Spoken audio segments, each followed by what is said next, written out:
Donc, merci encore une fois. Et maintenant, je vais introduire le prochain modérateur pour la prochaine session. Le modérateur, M. Babatunde Umilade Unilola, ménagère responsable de la santé publique de la division nutrition et sécurité pour la Banque de développement africaine.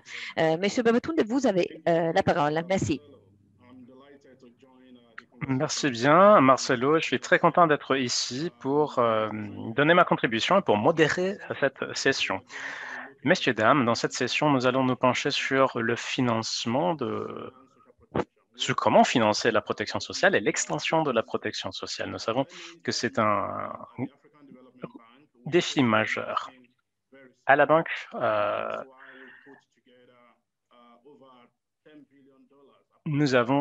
de développement africaine, nous avons consacré des investissements importants pour ce qui est des actions de riposte à la COVID-19.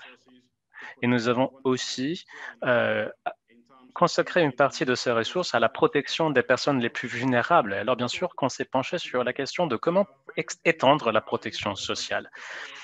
Alors, nous avons 5 panélistes aujourd'hui qui vont nous dire ce qu'on peut faire et ce qu'on pourrait faire pour ce qui est du financement de la protection sociale.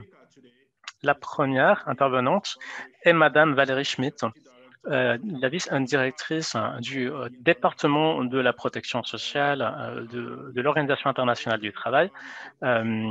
Madame Schmidt, la question pour vous aujourd'hui est la suivante. La protection sociale, disons, les lacunes en termes de couverture de protection sociale en Afrique est associée à un sous-investissement important dans la protection sociale. L'OIT a publié un manuel sur comment évaluer la marge fiscale pour la protection sociale en 2019 et 2 autres publications sur investir plus et mieux dans la protection sociale en 2020. Alors, sur la base des recherches de l'OIT et des expériences internationales, est-ce que vous pouvez partager, madame, un peu plus par rapport aux options disponibles pour ce qui est de la création de la marge fiscale, de l'espace fiscal pour la protection sociale, et notamment dans le cadre du continent africain? Merci bien. Vous avez 5 minutes, madame. Merci, Monsieur Babatunde, chères excellences, chers collègues, chers participants et participantes. Comme vous le savez, à partir de la crise de 2018, et comme la crise de la COVID-19 l'a souligné à nouveau, la protection sociale est un stabilisateur automatique pour l'économie. Et malgré les preuves qui existent, les efforts réalisés pour l'extension de la protection sociale au fil des dernières années sont insuffisants.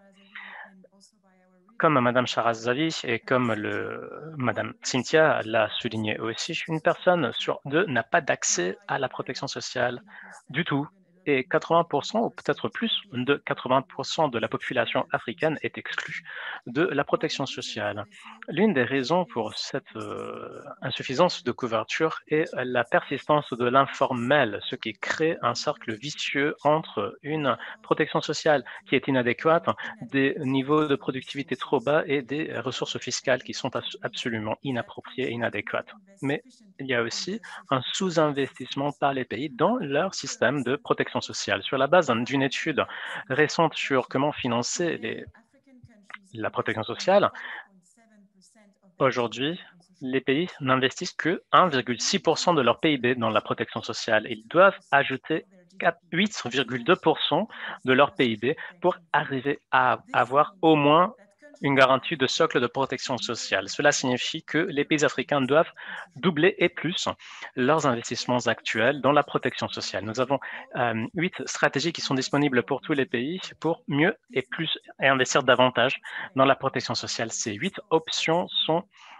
décrites dans le manuel sur la marge fiscale. Par exemple, les recettes nationales. Et une manière pour augmenter les ressources nationales pour la protection sociale est lutter contre l'évasion fiscale et le non-paiement des cotisations en sécurité sociale. Une autre manière est d'étendre la sécurité sociale obligatoire aux travailleurs dans l'économie informelle. Obligatoire, c'est un terme important parce que l'affiliation volontaire ou l'inscription volontaire, d'habitude, prévoit des résultats très bas en termes de paiement effectif des cotisations, comme notre collègue du Ghana l'a dit. On peut penser à l'utilisation des recettes fiscales pour cela et pour payer l'extension de la sécurité sociale aux travailleurs dans l'économie informelle, comme notre collègue du PNUD l'a dit. Ou encore, l'Algérie et le Rwanda ont créé des politiques qui vont dans cette direction. Au niveau de l'OIT, nous avons développé et lancé un paquet de ressources politiques sur l'extension de la sécurité sociale aux travailleurs de l'économie informelle qui fournit d'autres exemples de succès et bonnes pratiques en Afrique et ailleurs. Notre stratégie est de réallouer des ressources à l'intérieur du budget de l'État et remplacer les allocations régressives avec des investissements de protection sociale progressifs. Aussi, les subventions pour les carburants fossiles et l'élimination de ces subventions peut être une possibilité. Le Botswana et la Zambie ont introduit des taxes sur les ressources naturelles pour financer la protection sociale. D'autres exemples, l'Égypte et le Ghana ont créé des affectations de ressources et de taxes pour financer le système de soins universel. De nouvelles taxes devraient être progressives pour pour augmenter ultérieurement la redistribution. Au niveau du projet UE et OIT, sur les synergies, sur comment améliorer et augmenter les synergies entre la protection sociale et la gestion des finances publiques. C'est un projet finalement qui soutient Angola, Burkina, Éthiopie, Malawi, Sénégal et Ouganda et beaucoup d'autres pays. Je voudrais souligner que la mobilisation de plus de ressources pour la protection sociale a besoin d'une plus forte discussion active avec les ministères des Finances pour évaluer les besoins en termes de financement et quelles sont les options de financement réalistes. Les mandants de l'OIT devraient être de plus en plus impliqués dans ces discussions dans le contexte notamment des cadres de financement nationaux intégrés qui sont aujourd'hui soutenus par le système des Nations Unies. Les lacunes financières en termes de soutien financier additionnel sont énormes. Elles représentent 15,9% du PIB. Sans l'assistance alors internationale financière, il serait très très difficile d'arriver à relever ces défis et à construire des socles de protection sociale nationaux. Les pays doivent mieux investir aussi dans la protection sociale sur la base du dialogue social et du consensus national pour assurer l'accès universel à des prestations adéquates qui ne laissent personne de côté. La durabilité, mais aussi la solidarité, comme beaucoup d'intervenants l'ont dit, et en mettant l'accent sur plusieurs volets politiques.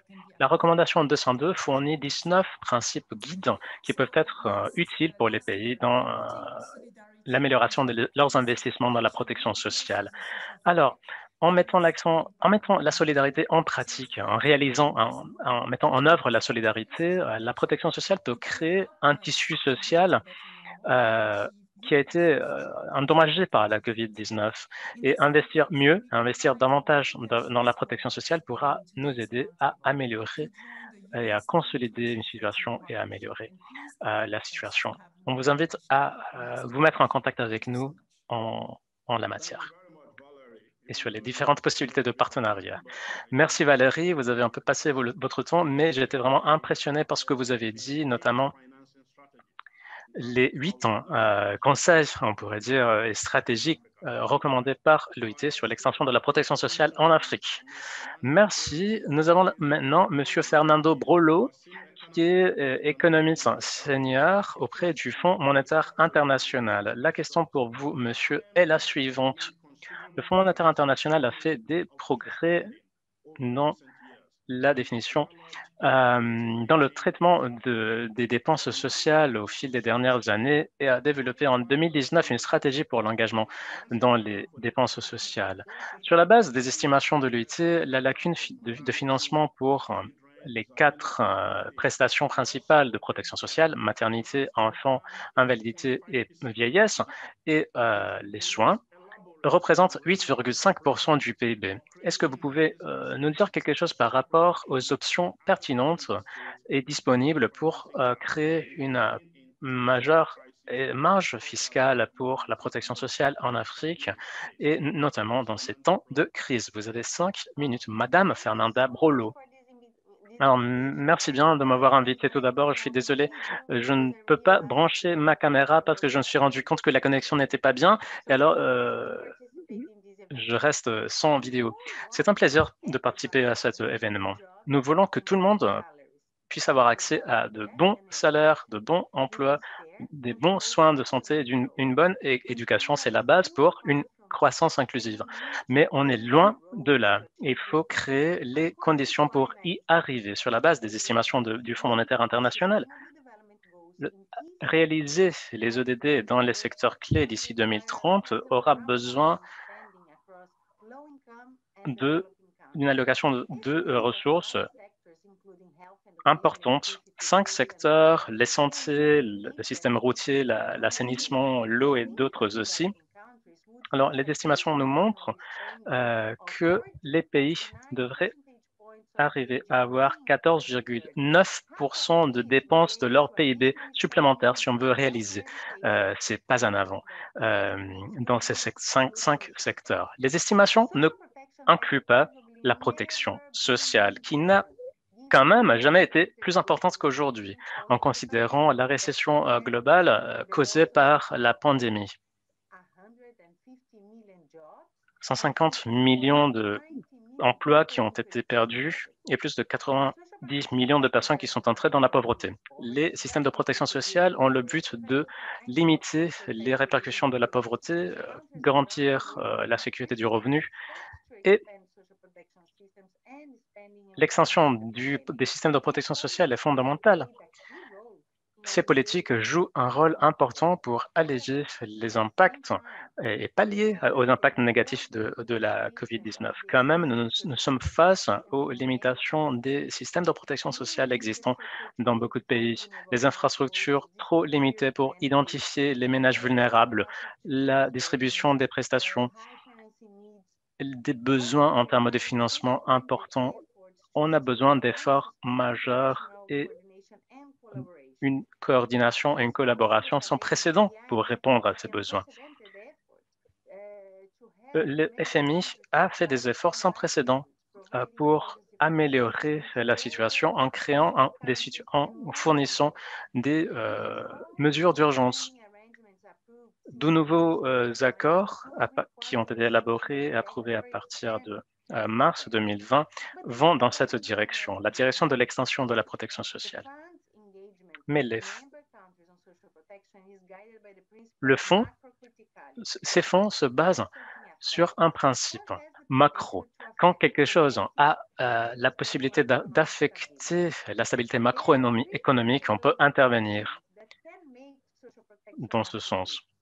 Nous avons des principes par rapport à ces questions macro-critiques, y compris la durabilité fiscale. Le financement est un facteur macro-critique dans beaucoup de pays. Avoir une extension de la marge fiscale, on a besoin d'efficience dans les dépenses et d'une nouvelle et meilleure gestion financière. Mais nous avons aussi besoin d'assistance financière internationale, à bref terme en particulier, à court terme. Mais les pays doivent améliorer l'administration fiscale et des impôts en introduisant aussi la numérisation et d'autres mesures.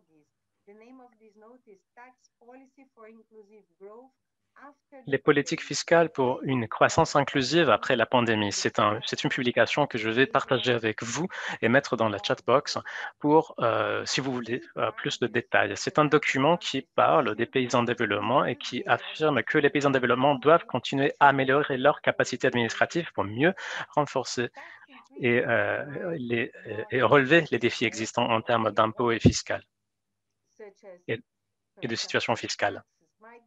Les taxes existantes, comme la taxe sur la consommation, peuvent ne pas être suffisantes pour l'avenir, notamment dans le cadre de l'extension de la protection sociale, de l'éducation, des infrastructures. Le renforcement des systèmes de protection sociale doit viser à créer la résilience, et alors des réformes fiscales et de la marge fiscale sont absolument nécessaires. Et le support et le soutien public pour ces réformes est fondamental. Les inefficiences qui concernent les dépenses sont une réalité partout et notamment dans certains pays. Alors, il faut renforcer les cadres de gestion financière nationaux pour arriver à avoir de meilleurs résultats avec les mêmes ressources aussi. Il faut améliorer l'efficience des dépenses en éliminant des dépenses régressives et en insérant aussi une approche plus progressive. Mais il n'y a pas de solution unique et universelle pour tous et toutes. Et pour tous les pays, il y a une grande hétérogénéité. Alors, il faudra vraiment trouver des solutions sur mesure sur la base de ces considérations du niveau de revenus, de la présence de l'économie informelle, de la marge fiscale et d'autres aspects encore. Merci bien. Merci à vous, Fernanda. Et merci pour avoir partagé avec nous ce que le FMI est en train de faire, notamment dans les cadres de l'allocation des ressources, et pour aider les pays à augmenter leur résilience. Merci. Alors, nous allons avoir Monsieur Okuwadawa, économiste auprès de la Banque mondiale. Nous savons que la Banque mondiale a développé une stratégie de protection sociale pour l'Afrique de 2012 à 2022. Et la Banque mondiale a aussi alloué des financements, des fonds importants au pays pour la promotion de la protection sociale, notamment dans les cadres des programmes de transfert monétaire. Est-ce que vous pouvez nous parler de ce que la Banque mondiale est en train de faire dans le cadre de ces programmes de filet de sécurité? Est-ce que vous pouvez nous parler aussi du mécanisme pour le financement de la protection sociale inclusive et durable en Afrique, notamment en mettant en exergue la situation des personnes qui se trouvent à travailler dans l'économie rurale? Monsieur, vous avez 5 minutes pour nous illustrer votre réponse. Merci beaucoup pour cette question et merci beaucoup à vous tous et toutes. J'ai pu écouter les présentations et j'ai vraiment apprécié. En termes de la stratégie de la Banque mondiale concernant la région Afrique, elle a élaboré une stratégie de protection sociale pour Afrique et a eu des fonds importants au pays pour la promotion. Donc, concernant en particulier plusieurs pays africains qui ont demandé des interventions pour la mise en œuvre des programmes des filets de sécurité sociale. La réduction de la pauvreté en particulier, qui est le point focal de ce qu'on a essayé de faire au cours des années dernières, a été le point d'intervention principal, ainsi que la création d'emplois et diffuser en particulier le filet de protection sociale, ce qu'ils peuvent faire, hein, donc leurs connaissances, qui peuvent porter à des changements très importants. Donc, on a assisté à des interventions d'expansion en Afrique au cours de 15 dernières années avec des résultats mitigés. Il y a un grand impact en ce qui concerne l'impact social, en particulier les transferts monétaires. Ils ont été à même d'aider, mais aussi la couverture a été limitée et concernant les questions de marché, il y a eu peu de résultats. Les résultats ont été limités dans la région africaine comparé à d'autres régions.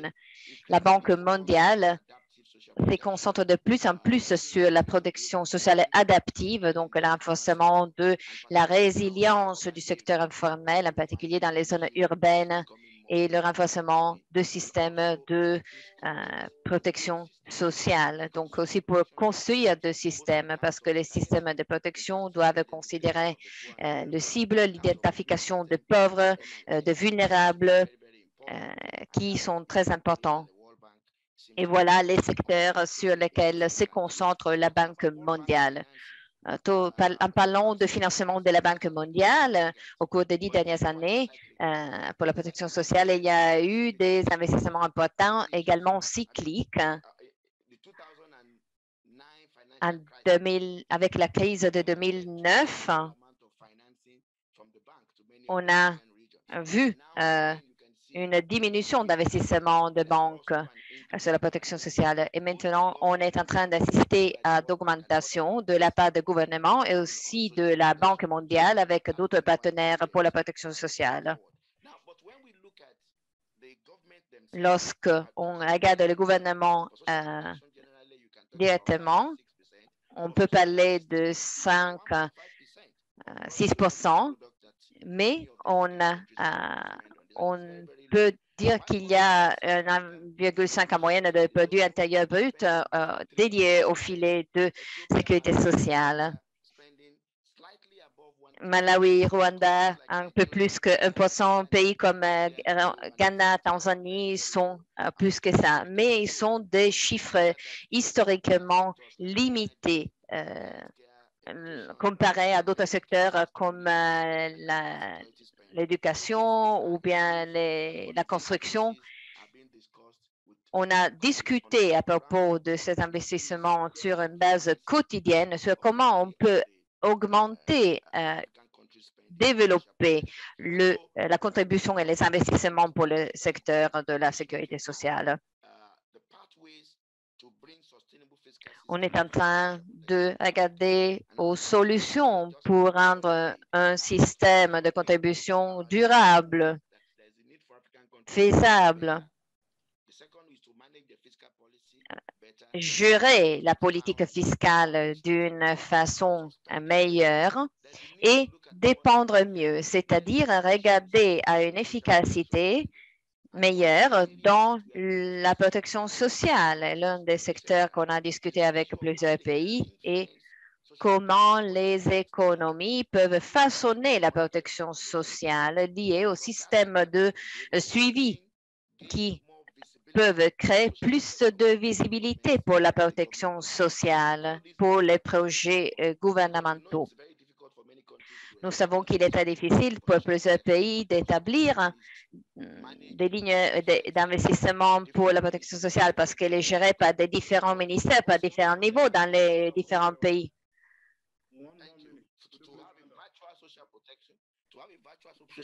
Donc, concernant la protection sociale, je pense qu'il sera très important. Le deuxième aspect sera comme on l'a dit avant, donc comme Valérie Schmitt l'a dit, mobiliser des ressources. Et donc, en se penchant sur des stratégies de financement durable, contingence avec l'utilisation de transférabilité pour répondre au choc. Voilà les chemins à franchir pour travailler sur la durabilité et la protection sociale durable. Merci beaucoup. Merci beaucoup pour votre contribution. Il a été très important, intéressant en particulier sur les secteurs dont vous avez parlé pour les opportunités de résilience et concernant aussi l'efficience, l'efficacité en termes de financement pour la protection sociale en Afrique. Merci beaucoup. Le prochain orateur sera M. Douglas Opio, directeur exécutif de la Fédération des employeurs d'Ouganda. Notre question pour vous, M. Opio, est la suivante. Les options pour augmenter le financement de la protection sociale comprennent l'augmentation des recettes fiscales, l'élimination des flux financiers illicites et la participation des employeurs et des clients aux campagnes de crowdfunding visant à collecter des fonds pour soutenir les programmes de protection sociale. Du point de vue des employeurs, quelles sont les options les plus pertinentes pour augmenter les financements de la protection sociale, où les employeurs peuvent avoir un rôle de premier plan à jouer? Comme pourrait-elle être mise en œuvre? Vous avez 5 minutes pour répondre à cette question. Monsieur Douglas Opio. Si vous souhaitez que je réponde, je répète la question, je peux la répéter. Non, merci, la question est très claire. Merci. Merci à vous. Vous avez la parole, monsieur. Merci, monsieur le modérateur. Merci pour cette invitation, en particulier à cette session. Je vais commencer par en disant que le travail est la meilleure façon d'avoir une protection sociale. Et il faudrait partir de ce point. Avant tout, la première démarche à prendre pour augmenter la protection sociale et étendre les systèmes de protection en Afrique dans tous les pays et bien sûr faire du financement au-delà des barrières qui existent, en particulier pour le système contributif. Dans la plupart du pays, les systèmes sont limités, sont étreints aux entreprises qui ont plus que 5 employés ou plus. Et cela va exclure automatiquement plusieurs entreprises, plusieurs travailleurs. Ainsi, la formalisation pour le secteur informel, la plupart des personnes qui travaillent dans le secteur informel travaillent aussi avec les petites et moyennes entreprises et nous devons nous assurer qu'ils peuvent passer à la formalité.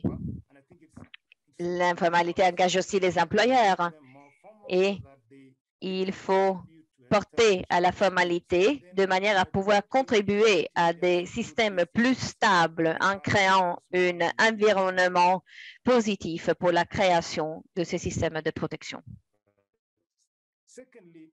Deuxième, la question de réallouer les dépenses publiques, par exemple les travaux publics avec des entreprises locales, avec des ressources locales, en engageant des travailleurs locaux de manière à étendre la protection sociale et les inclure dans le système de contribution. Concernant un cadre, on a vu la prise de position extensive de la Banque mondiale. Il faut engager les parties prenantes dans la chaîne d'approvisionnement et de production. En particulier, en Afrique, on doit aborder la question de la corruption qui limite les activités de création d'emplois et enlève les investissements pour la protection sociale et la contribution au système existant. Le deuxième point, le système de taxation. Il y a plusieurs propositions concernant l'introduction de nouvelles formes de taxes, d'impôts, mais lorsqu'on regarde le rapport entre le PIB et les impôts, il est moins de 10%. Donc, il y a le système de financement à travers les impôts peut vraiment porter un changement. Le gouvernement devrait avoir plus de ressources dévouées à la protection sociale. Merci beaucoup pour votre attention. Merci beaucoup. Merci beaucoup pour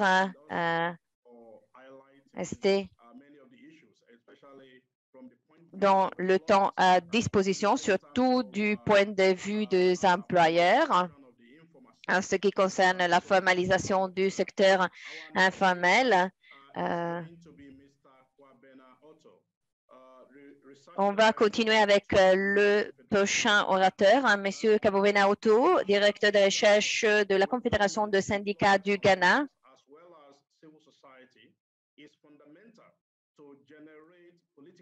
Alors, la question concerne le dialogue social national avec le gouvernement, les employeurs, les travailleurs ainsi que la société civile fondamentale pour gérer la volonté politique. La question pour vous, Monsieur Kwabena, pourriez-vous préciser l'importance de la participation des organisations de travailleurs à l'identification des options permettant de créer un espace fiscal plus important pour le financement durable de la protection sociale? Quel est le rôle des organisations de travailleurs au Ghana dans ces discussions? Vous avez 5 minutes. Merci beaucoup pour l'invitation. Laissez-moi commencer en répondant à la question avec un exemple. Au Ghana, avant l'arrivée de la COVID-19, les syndicats ont fait pression pour un partenariat social plus fort. Cela aboutit à la création du Conseil de partenariat social composé du gouvernement, employeurs et syndicats. Ce conseil a permis aux syndicats d'avoir un meilleur aperçu, une influence plus importante sur les politiques économiques et sociales du gouvernement. Le TUC, donc le congrès de syndicats, a proposé par le biais du SPC que le pays mette en place un régime d'assurance chômage afin de pouvoir soutenir les travailleurs en cas de crise. Il a été proposé au gouvernement et accepté par le gouvernement. Nous avons aussi encouragé le gouvernement à mettre en œuvre des systèmes de formation suite à la COVID-19 et l'idée est de préserver, mettre à jour les compétences, développer les compétences et assurer que le retour sur le marché du travail puisse garder et maintenir les compétences. Les TUC et les syndicats ont contribué à la mise en œuvre d'un régime de retraite à 3 niveaux qu'il a été déjà mentionné. En fait, la commission présidentielle sur les pensions était présidée par un syndicaliste. C'est un secrétaire général de l'Association nationale des enseignants du Ghana. Les syndicats étaient conscients de la nécessité de couvrir les travailleurs informels. Nous voulions également que les travailleurs et les syndicats aient un plus grand contrôle sur l'administration de pensions. Et la loi nationale sur les pensions couvre les travailleurs informels et donne aux syndicats le contrôle de pensions, principalement par le biais du deuxième niveau. Les résultats, donc,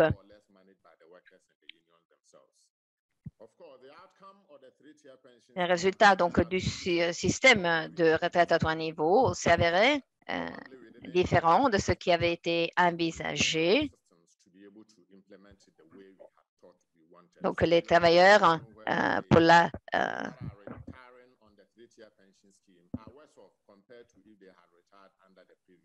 première fois dans le cadre du nouveau régime sont moins bien lotis en termes de prestations forfaitaires. Mais grâce à un dialogue persistant, les syndicats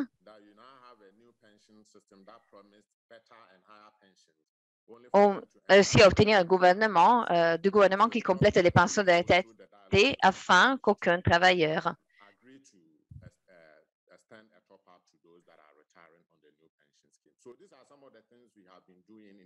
ne soit pas dépourvu de couverture. Concernant le financement, la couverture de la protection sociale en Afrique est faible. Il n'y a normalement pas de possibilité de contribuer. Le travail informel est devenu une réalité dans le continent. Il s'agit pour la plupart de travail informel indépendant, donc des activités indépendantes.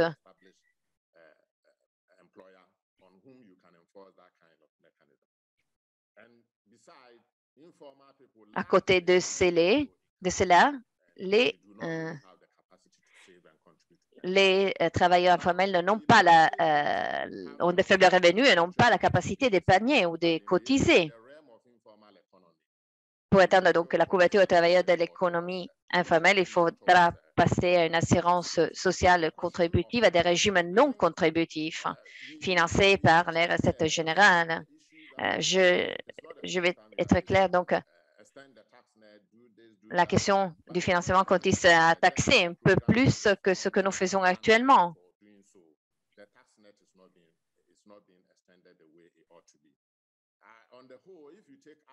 Normalement, si l'on considère l'Afrique, ne perçoit que 16,5 de son PIB en impôts en 2018. En Afrique, en Amérique latine et dans les Caraïbes, c'était beaucoup plus, 23,1% du PIB ont été collectés en impôts.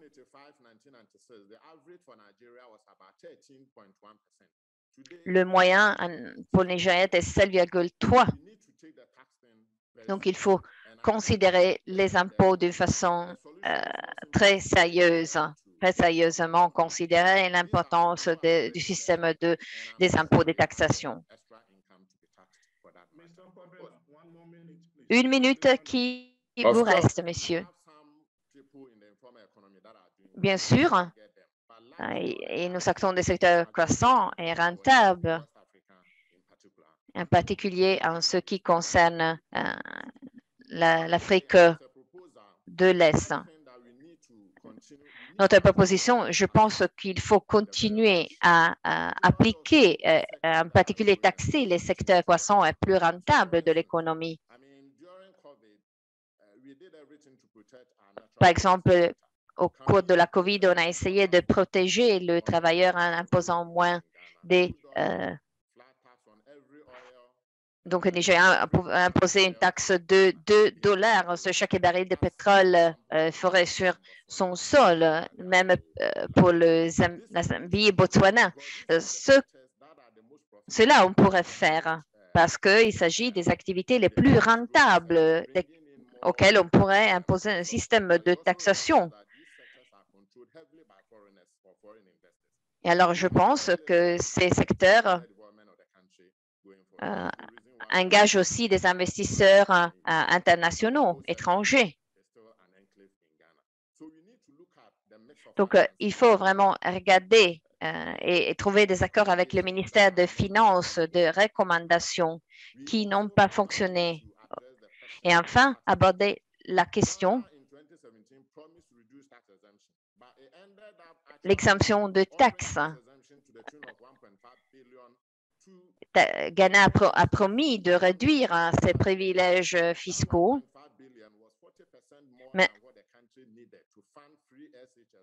mais le pourcentage sont allés beaucoup au-delà de ce qui était attendu des années auparavant. Donc, cela n'a pas apporté à des contributions effective pour le gouvernement du pays. Merci beaucoup pour avoir souligné plusieurs aspects très intéressants et d'une façon très passionnée, très engagée.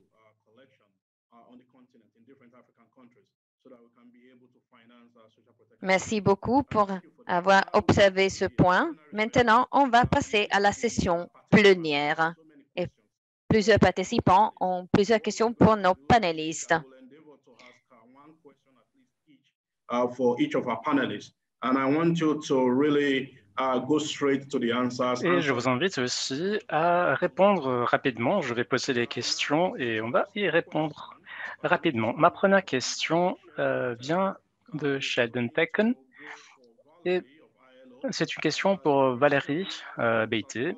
La question est la suivante. Nous avons vu une réduction dans le financement de la protection sociale avant la pandémie. La pandémie a affaibli encore plus la capacité des gouvernements de financer et à augmenter les lacunes existantes. Comment pouvons-nous assurer que ces lacunes soient comblées? 2 minutes pour répondre, Madame Valérie. Merci à vous pour cette question. Effectivement, durant la crise de la COVID-19, les lacunes en termes de financement ont augmenté de 30%. Là, on se réfère seulement à la protection sociale. Il faut s'assurer que le secteur privé contribue et cotise au niveau domestique, au niveau national. C'est tout à fait important. Comme beaucoup d'associations d'employeurs et organisations d'employeurs ont souligné, les entreprises sont impliquées dans la conception et l'élaboration des régimes grâce au dialogue social et à la gestion aussi de la protection sociale grâce à leur présence dans les conseils.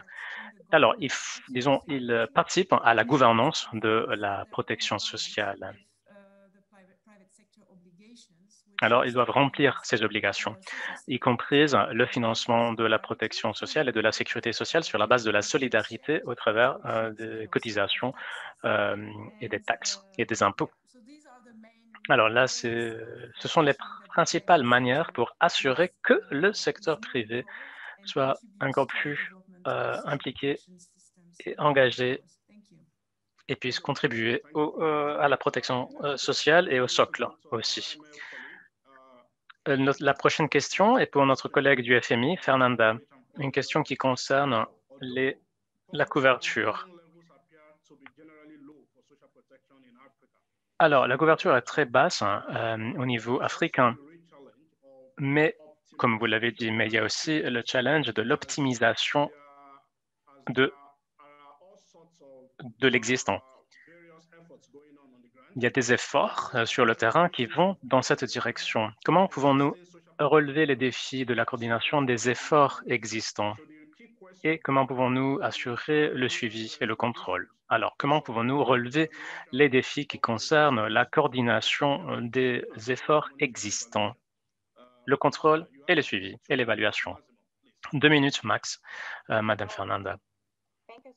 Merci à vous pour cette question. C'est une question importante.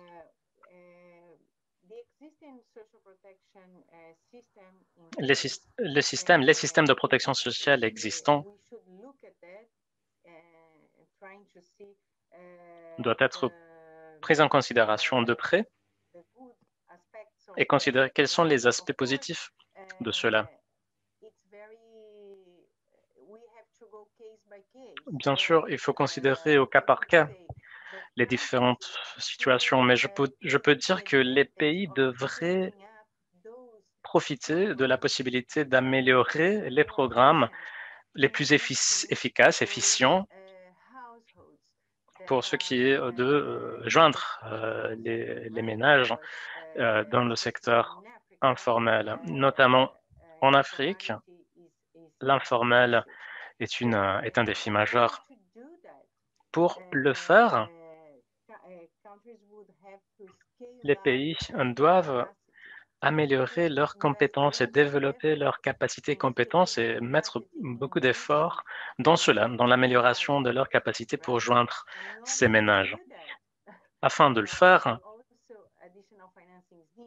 on a besoin de financement supplémentaire, ce qui est la focale de cette session. Et là encore, c'est quelque chose à considérer au cas par cas. Mais je voudrais mettre en exergue un point. La confiance dans le gouvernement est clé. Et comment construire et consolider cette confiance? C'est seulement au travers de cela, en consolidant la confiance dans le gouvernement, que l'on pourra augmenter les recettes, les revenus, la capacité et fiscale aussi. Et il est très important alors d'améliorer la gestion, l'administration, la gouvernance, la numérisation. C'est très important aussi, cela. Alors avant de penser à un nouveau programme ou bien au fait de tirer profit de ce qu'on a déjà, je pense qu'il faudrait considérer ces recommandations. Et l'approche de l'FMI le confirme. Nous prenons en considération une approche du haut vers le bas, où nous prenons en considération la durabilité fiscale, et puis on considère l'adéquation et l'efficience. Il est très important de collaborer avec l'FMI et les partenaires du développement, qui, par contre, ont une approche du bas vers le haut et qui considèrent l'élaboration des programmes sur la base de cette approche-là. Et l'évaluation des besoins aussi suit cette approche. Les partenaires du développement, comme la Banque mondiale, qui est très présente dans les différents pays africains, connaissent plus, on pourrait dire, les détails concernant les systèmes de protection sociale existants, leurs faiblesses, leurs atouts, pour mieux définir une stratégie afin de renforcer les systèmes de protection sociale. Alors, il est très important de collaborer, la collaboration entre les autorités nationales, la Banque mondiale et le FMI. Merci. Merci à vous, Madame Fernanda. Notre prochaine question vient de Anatole Mangala et cette question est pour notre collègue de la Banque mondiale. La question est la suivante. Quel est le niveau d'harmonisation de la banque, des stratégies de financement de la Banque mondiale dans les cadres des ministères et départements de protection sociale et de santé? Monsieur, vous avez la parole, Monsieur Okunmandewa. Oui, je reprends ce que la collègue du Fonds monétaire international vient de dire. Comme je l'ai déjà dit dans mon exposé, la protection sociale, qu'elle soit contributive ou pas, est présente en Afrique et dans plusieurs secteurs. Et le secteur de la santé est clé dans ce sens.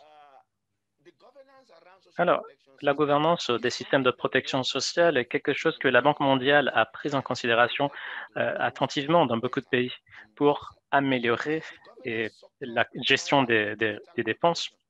Et on a besoin pour cela d'une meilleure coordination entre tous les secteurs. C'est pour cela que quand je vous parlais de fonds, je vous parlais d'institutions qui fusionnent les différents secteurs, y compris le secteur de la santé.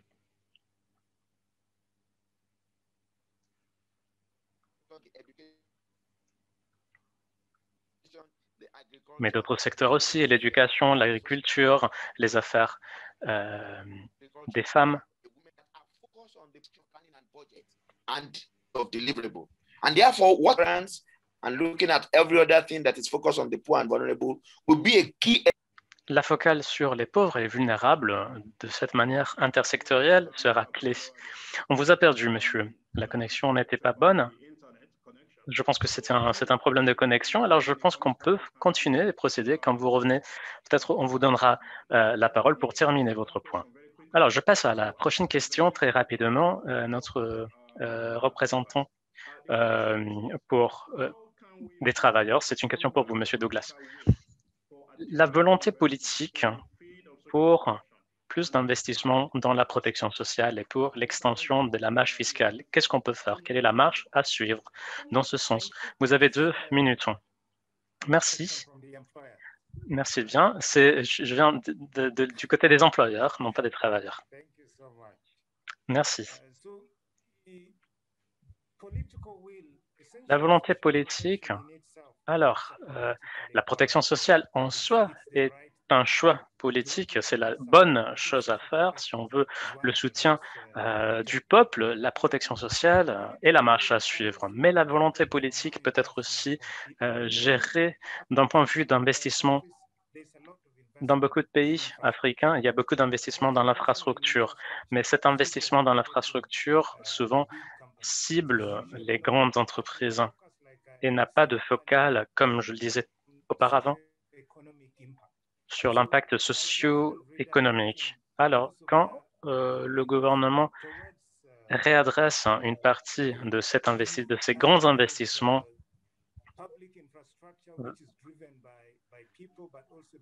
en considérant, par exemple, les aspects locaux et les personnes.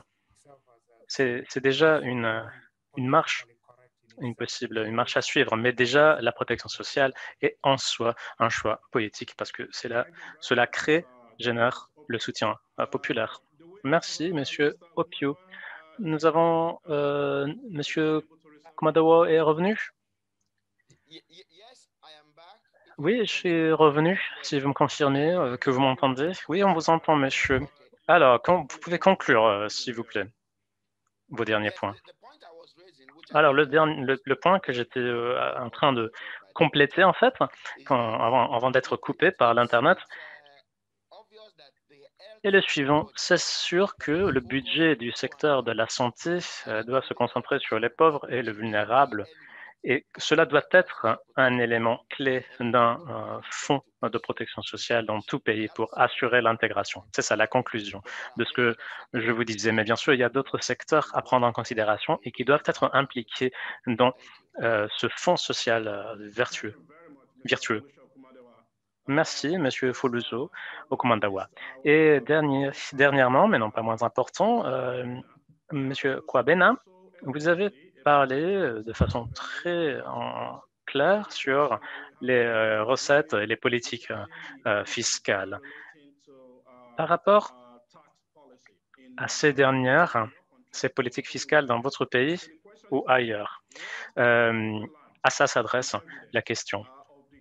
Qu'est-ce qu'on peut déduire des preuves existantes concernant l'utilisation des recettes fiscales pour arriver à l'extension de la protection sociale dans ces temps de crise, dans cette situation où les pays ont du mal à se récupérer de la crise? Monsieur, vous avez 2 minutes maximum.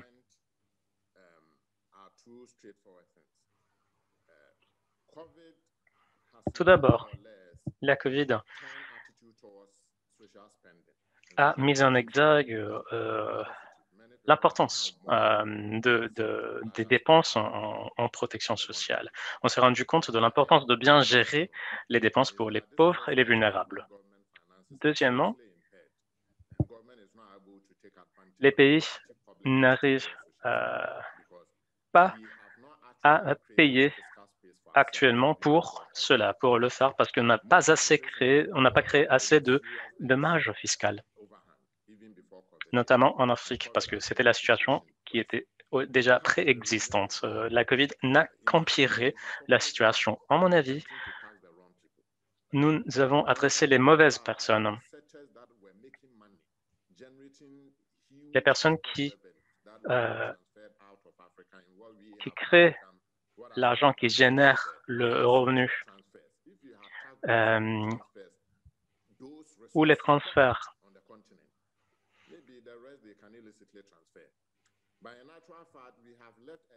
Et nous avons aussi